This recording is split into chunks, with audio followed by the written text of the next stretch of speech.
1029 ಕೋಟಿ ರು ವೆಚ್ಚ ಭರಿಸಿ ನೀರಾವರಿ ಪಂಪ್ಸೆಟ್ಗಳಿಗೆ ಉಚಿತ ವಿದ್ಯುತ್ ಒದಗಿಸಲಾಗಿದೆ.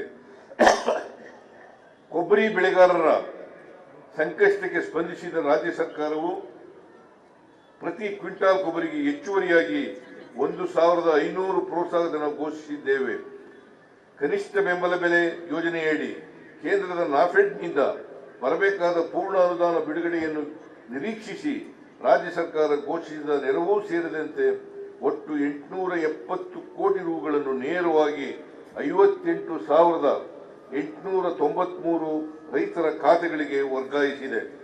ಅಸಂಘಟಿತ ಕಾರ್ಮಿಕರ ಕ್ಷೇಮಾಭಿವೃದ್ಧಿಗಾಗಿ ಮೋಟಾರು ಮತ್ತು ಇತರ ಸಂಬಂಧಿತ ಕಾರ್ಮಿಕರಿಗೆ ಹಾಗೂ ಸಿನಿಮಾ ಮತ್ತು ಸಾಂಸ್ಕೃತಿಕ ಚಟುವಟಿಕೆಗಳಲ್ಲಿ ತೊಡಗಿದ ಕಾರ್ಮಿಕರ ಕಲ್ಯಾಣಕ್ಕೆ ಪ್ರತ್ಯೇಕ ಕಾಯ್ದೆಗಳನ್ನು ಜಾರಿಗೊಳಿಸಲಾಗಿದೆ. ಇದರೊಂದಿಗೆ ಗಿಗ್ ಕಾರ್ಮಿಕರ ವಿಮಾ ಸೌಲಭ್ಯ ಯೋಜನೆ ಮತ್ತು ಪತ್ರಿಕಾ ವಿತರಕರಿಗೆ ಅಪಘಾತ ಮತ್ತು ವೈದ್ಯಕೀಯ ಸೌಲಭ್ಯ ಯೋಜನೆಗಳನ್ನು ಜಾರಿಗೊಳಿಸಲಾಗಿದೆ. ಪರಿಶಿಷ್ಟ ಜಾತಿ ಮತ್ತು ಪರಿಶಿಷ್ಟ ಪಂಗಡದವರ ಅಭ್ಯುದಯಕ್ಕಾಗಿ ನಮ್ಮ ಸರ್ಕಾರದ ಹಿಂದಿನ ಅವಧಿಯಲ್ಲಿ ಜಾರಿಗೊಳಿಸಲಾಗಿದ್ದ ಎಸ್ಸಿ, ಎಸ್ಪಿ ಮತ್ತು ಟಿಎಸ್ಪಿ ಕಾಯ್ದೆ 2013 ಸೆಕ್ಷನ್ 7D ಅನ್ನು ಕೈಬಿಡುವ ಮೂಲಕ ಅನುದಾನ ಪರಿಶಿಷ್ಟ ಸಮುದಾಯಗಳಿಗಾಗಿಯೇ ಬಳಕೆಯಾಗುವುದನ್ನು ಖಾತರಿಪಡಿಸಲಾಗಿದೆ. ಪರಿಶಿಷ್ಟ ಜಾತಿ, ಪರಿಶಿಷ್ಟ ಪಂಗಡದವರು ಹಾಗೂ ಹಿಂದುಳಿದ ವರ್ಗದವರಿಗೆ 1 ಕೋಟಿ ರುವರೆಗಿನ ಗುತ್ತಿಗೆಯಲ್ಲಿ ಮೀಸಲಾತಿ 1 ಕೋಟಿ ರುವರೆಗಿನ ಗುತ್ತಿಗೆಯಲ್ಲಿ ಮೀಸಲಾತಿ, ಸರ್ಕಾರಿ ಹುದ್ದೆಗಳಿಗೆ ಹೊರಗುತ್ತಿಗೆ ಆಧಾರದ ನೇಮಕಾತಿಯಲ್ಲಿ ಮೀಸಲಾತಿ, ಮಹಿಳಾ ಉದ್ಯಮಿಗಳಿಗೆ ಕೆಎಸ್ಎಫ್ಸಿಯಲ್ಲಿ 4% ಬಡ್ಡಿ ದರದಲ್ಲಿ ನೀಡುವ ಸಾಲದ ಮಿತಿ 5 ಕೋಟಿ ರುಗಳಿಗೆ ಹೆಚ್ಚಳ ಮುಂತಾದ ಉಪಕ್ರಮಗಳ ದುರ್ಬಲ ವರ್ಗಗಳ ಕುರಿತ ನಮ್ಮ ಕಾಳಜಿ ಸಾಕ್ಷಿಯಾಗಿವೆ. ಕರ್ನಾಟಕ ವಸತಿ ಶಿಕ್ಷಣ ಸಂಸ್ಥೆಯಡಿ ಹೋಬಳಿಗೊಂದು ವಸತಿ ಶಾಲೆ ಪ್ರಾರಂಭಿಸುವ ಗುರಿಯನ್ನು ಹೊಂದಿದ್ದು, ಪ್ರಸಕ್ತ ಸಾಲಿನಲ್ಲಿ 20 ಹೊಸ ವಸತಿ ಶಾಲೆಗಳು ಹಾಗೂ ಪರಿಶಿಷ್ಟ ಜಾತಿ, ಪರಿಶಿಷ್ಟ ಪಂಗಡ, ಹಿಂದುಳಿದ ವರ್ಗ ಮತ್ತು ಅಲ್ಪಸಂಖ್ಯಾತ ಸಮುದಾಯದವರಲ್ಲಿ ಉನ್ನತ ಶಿಕ್ಷಣಕ್ಕೆ ಉತ್ತೇಜನ ನೀಡಲು ಪೂರಕವಾಗಿ ಹೊಸದಾಗಿ ಒಟ್ಟು 295 ಮೆಟ್ರಿಕ್ ನಂತರದ ವಿದ್ಯಾರ್ಥಿ ನಿಲಯಗಳನ್ನು ಮಂಜೂರು ಮಾಡಲಾಗಿದೆ. ಪರಿಶಿಷ್ಟ ಪಂಗಡದ ಅತಿ ಹಿಂದುಳಿದ 23 ಅಲೆಮಾರಿ, ಅರೆ ಅಲೆಮಾರಿ ಸಮುದಾಯಗಳ ವಿದ್ಯಾರ್ಥಿಗಳಿಗೆ ಏಕಲವ್ಯ ಮಾದರಿ ವಸತಿ ಶಾಲೆಗಳಲ್ಲಿ 20% ಮೀಸಲಾತಿ ಹಾಗೂ ನೇರ ಪ್ರವೇಶ ಅವಕಾಶ ಕಲ್ಪಿಸಲಾಗಿದೆ. ಅಲ್ಲದೆ ಮಹರ್ಷಿ ವಾಲ್ಮೀಕಿ ಆದಿವಾಸಿ ಬುಡಕಟ್ಟು ವಸತಿ ಶಾಲೆಗಳ ವಿದ್ಯಾರ್ಥಿಗಳ ಸಂಖ್ಯಾಬಲವನ್ನು 25ರಿಂದ 40ಕ್ಕೆ ಹೆಚ್ಚಿಸಲಾಗಿದೆ. ಹಿಂದುಳಿದ ವರ್ಗಗಳ ವಿದ್ಯಾರ್ಥಿಗಳಿಗಾಗಿ ಬಾಡಿಗೆ ಕಟ್ಟಡದಲ್ಲಿರುವ 30 ವಿದ್ಯಾರ್ಥಿ ನಿಲಯಗಳ ಸ್ವಂತ ಕಟ್ಟಡ ನಿರ್ಮಾಣ ಕಾರ್ಯ ಕೈಗೆತ್ತಿಕೊಳ್ಳಲಾಗಿದೆ. ಅಲ್ಪಸಂಖ್ಯಾತ ಸಮುದಾಯಗಳ ಶೈಕ್ಷಣಿಕ ಅಭಿವೃದ್ಧಿಗಾಗಿ 100 ಹೊಸ ಮೌಲಾನಾ ಆಜಾದ್ ಶಾಲೆಗಳ ಪ್ರಾರಂಭ ಹಾಗೂ 50 ಸಂಖ್ಯಾಬಲವುಳ್ಳ 25 ಮೊರಾರ್ಜಿ ದೇಸಾಯಿ ವಸತಿ ಶಾಲೆಗಳನ್ನು ಪ್ರಾರಂಭಿಸಲು ಕ್ರಮ ಕೈಗೊಳ್ಳಲಾಗಿದೆ. ಸ್ವಂತ ಕಟ್ಟಡ ಹೊಂದಿರುವ 25 ಮೊರಾರ್ಜಿ ದೇಸಾಯಿ ವಸತಿ ಶಾಲೆಗಳಲ್ಲಿ ಪದವಿ ಪೂರ್ವ ಶಿಕ್ಷಣವನ್ನು ಪ್ರಾರಂಭಿಸಲಾಗಿದೆ. ಮಧ್ಯಾಹ್ನದ ಉಪಹಾರ ಯೋಜನೆಯಡಿ ಅಜೀಂ ಪ್ರೇಮ್ಜಿ ಪ್ರತಿಷ್ಠಾನದ ಸಹಯೋಗದೊಂದಿಗೆ ಮೊಟ್ಟೆ ಅಥವಾ ಚಿಕ್ಕಿ ಅಥವಾ ಬಾಳೆಹಣ್ಣಿನ ವಿತರಣೆಯನ್ನು ವಾರದಲ್ಲಿ 2 ದಿನಗಳಿಂದ 6 ದಿನಗಳಿಗೆ ಹೆಚ್ಚಿಸಲಾಗಿದೆ. ಹಾಗೂ ಶ್ರೀ ಸತ್ಯಸಾಯಿ ಅನ್ನಪೂರ್ಣ ಟ್ರಸ್ಟ್ ಮುದ್ದೇನಹಳ್ಳಿ ಇವರ ಸಹಭಾಗಿತ್ವದಲ್ಲಿ ವಾರದಲ್ಲಿ 3 ದಿನ ರಾಗಿ ಮಾಲ್ಟ್ ಅನ್ನು ನೀಡಲಾಗುತ್ತಿದೆ. ರಾಜ್ಯದ ಸರ್ಕಾರಿ ಪ್ರಾಥಮಿಕ ಶಾಲೆಗಳಿಗೆ 11,494 ಶಿಕ್ಷಕರನ್ನು ನೇಮಿಸಿಕೊಳ್ಳಲಾಗಿದೆ.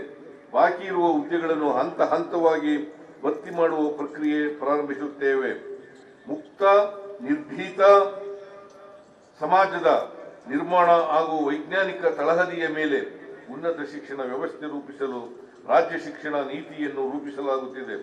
ಇದಕ್ಕಾಗಿ ಸರ್ಕಾರವು ರಚಿಸಿದ್ದ ರಾಜ್ಯದ ಶಿಕ್ಷಣ ನೀತಿ ಆಯೋಗದ ಮಧ್ಯಂತರ ವರದಿಯ ಆಧಾರದಲ್ಲಿ ಪದವಿ ಶಿಕ್ಷಣದ ಅವಧಿ ಹಾಗೂ ಪಠ್ಯಕ್ರಮವನ್ನು ಪರಿಷ್ಕರಿಸಲಾಗಿದೆ. ನಮ್ಮ ಸರ್ಕಾರ ಅಧಿಕಾರಕ್ಕೆ ಬಂದ ನಂತರದ 2 ಮುಂಗಾರು ಹಂಗಾಮುಗಳಲ್ಲಿ ರಾಜ್ಯ ಸಂಪೂರ್ಣ ವಿಭಿನ್ನ ಪರಿಸ್ಥಿತಿಯನ್ನು ಎದುರಿಸುತ್ತಿದೆ. ಕಳೆದ ವರ್ಷ ತೀವ್ರ ಬರಗಾಲಕ್ಕೆ ತುತ್ತಾದರೆ ಈ ಬಾರಿ ಅತಿವೃಷ್ಟಿಗೆ ಒಳಗಾಗಿದೆ. ಕೇಂದ್ರ ಸರ್ಕಾರವು ಬರ ಪರಿಹಾರದ ಮೊತ್ತವನ್ನು ತಡವಾಗಿ ನೀಡಿದರೂ ರಾಜ್ಯದಲ್ಲಿ ಬರದಿಂದಾಗಿ ಜನರಿಗೆ ಹೆಚ್ಚಿನ ಅನಾನುಕೂಲಗಳು ಆಗದಂತೆ ಮುನ್ನೆಚ್ಚರಿಕೆ ವಹಿಸಲಾಯಿತು.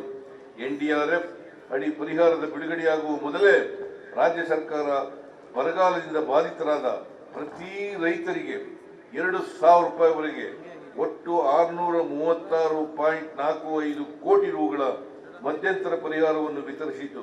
ಒಟ್ಟಾರೆಯಾಗಿ ಬೆಳೆ ನಷ್ಟ ಅನುಭವಿಸಿದ 38,58,737 ರೈತರಿಗೆ 3,454.66 ಕೋಟಿ ರು ಬೆಳೆಹಾನಿ ಪರಿಹಾರವನ್ನು NDRF ಅಡಿ ವಿತರಿಸಲಾಗಿದೆ. ಇದರೊಂದಿಗೆ 17.88 ಲಕ್ಷ ಸಣ್ಣ ಮತ್ತು ಅತಿ ಸಣ್ಣ ಕುಟುಂಬಗಳಿಗೆ ಜೀವನ ನಿರ್ವಹಣೆಗಾಗಿ ಒಟ್ಟು 512.83 ಕೋಟಿ ರೂಗಳಷ್ಟು ಜೀವನೋಪಾಯ ಪರಿಹಾರ ವಿತರಿಸಲಾಗಿದೆ. ಪ್ರವಾಹ ಪೀಡಿತ ಜಿಲ್ಲೆಗಳಿಗೆ ನಾನು ಸ್ವತಃ ಭೇಟಿ ನೀಡಿದ್ದೇನೆ. ನಮ್ಮ ಸಚಿವರುಗಳು ಜಿಲ್ಲೆಗಳಲ್ಲಿದ್ದು ಪರಿಸ್ಥಿತಿಯನ್ನು ನಿಭಾಯಿಸಿದ್ದಾರೆ.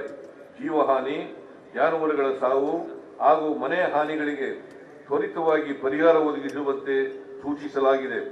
ಮನೆ ಕಳೆದುಕೊಂಡವರಿಗೆ 1.2 ಲಕ್ಷ ರು ಪರಿಹಾರದೊಂದಿಗೆ ಮನೆ ಹಂಚಿಕೆ ಮಾಡಲು ಕ್ರಮ ವಹಿಸಿದ್ದೇವೆ. ಅಭಿವೃದ್ಧಿ ಮತ್ತು ಪರಿಸರ ನಡುವೆ ಸಮತೋಲನ ಸಾಧಿಸುವುದು ಅತಿ ಅಗತ್ಯ ಎಂಬ ಪ್ರಕೃತಿಯ ಎಚ್ಚರಿಕೆಯನ್ನು ನಾವು ಗಂಭೀರವಾಗಿ ಪರಿಗಣಿಸಬೇಕಾಗಿದೆ. ಈ ನಿಟ್ಟಿನಲ್ಲಿ ಭೂವೈಜ್ಞಾನಿಕ ಸರ್ವೇಕ್ಷಣಾ ಸಂಸ್ಥೆಯು ರಾಜ್ಯದ ಪಶ್ಚಿಮ ಘಟ್ಟಗಳ ವ್ಯಾಪ್ತಿಗೆ ಒಳಪಡುವ ಚಿಕ್ಕಮಗಳೂರು, ದಕ್ಷಿಣ ಕನ್ನಡ, ಉಡುಪಿ, ಉತ್ತರ ಕನ್ನಡ, ಕೊಡಗು, ಶಿವಮೊಗ್ಗ ಮತ್ತು ಹಾಸನ ಜಿಲ್ಲೆಗಳಿಂದ 250 ಗ್ರಾಮ ಪಂಚಾಯಿತಿಗಳ ವ್ಯಾಪ್ತಿಯಲ್ಲಿ ಭೂ ಕುಸಿತ ಸಂಭವಿಸಬಹುದಾದ 1,351 ಗ್ರಾಮಗಳನ್ನು ಗುರುತಿಸಿದೆ. ಈ ಪ್ರದೇಶಗಳಲ್ಲಿ ಭೂ ಕುಸಿತ ತಡೆಗಟ್ಟಲು ಭೂ ವೈಜ್ಞಾನಿಕ ಸರ್ವೇಕ್ಷಣಾ ಸಂಸ್ಥೆ ಮತ್ತು national institute of rock mechanics ಸಹಯೋಗದಲ್ಲಿ 100 ಕೋಟಿ ರು ವೆಚ್ಚದಲ್ಲಿ ಉಪಶಮನ ಕ್ರಮಗಳನ್ನು ಕೈಗೊಳ್ಳಲಾಗುತ್ತಿದೆ. ಮಾನವ ವನ್ಯ ಪ್ರಾಣಿ ಸಂಘರ್ಷ ನಾವು ಎದುರಿಸುವ ಪ್ರಮುಖ ಸವಾಲಾಗಿದೆ.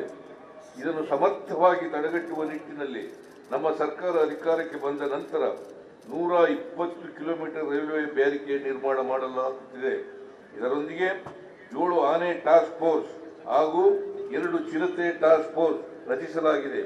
ಇತ್ತೀಚೆಗೆ ಮಾನವ ಆನೆ ಸಂಘರ್ಷ ತಡೆಗಟ್ಟುವ ಕುರಿತು ಬೆಂಗಳೂರಿನಲ್ಲಿ ಅಂತಾರಾಷ್ಟ್ರೀಯ ಸಮ್ಮೇಳನವನ್ನು ಆಯೋಜಿಸಲಾಗಿದೆ.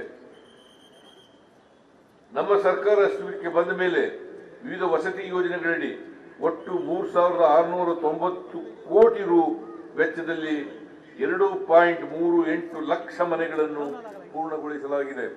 ಪ್ರಧಾನಮಂತ್ರಿ ಆವಾಸ್ ಯೋಜನಾ ಅಡಿ ಫಲಾನುಭವಿಗಳಿಗೆ ಆರ್ಥಿಕವಾಗಿ ಹೊರೆಯಾಗಿದ್ದ ವಂತಿಗೆಯಲ್ಲಿ ತಲಾ 4 ಲಕ್ಷ ರೂಗಳಂತೆ ರಾಜ್ಯ ಸರ್ಕಾರವೇ ಭರಿಸಲು ತೀರ್ಮಾನಿಸಿ ಅರ್ಧಕ್ಕೆ ನಿಂತಿದ್ದ ಮನೆಗಳ ನಿರ್ಮಾಣ ಮತ್ತೆ ಪ್ರಾರಂಭವಾಗಿದೆ.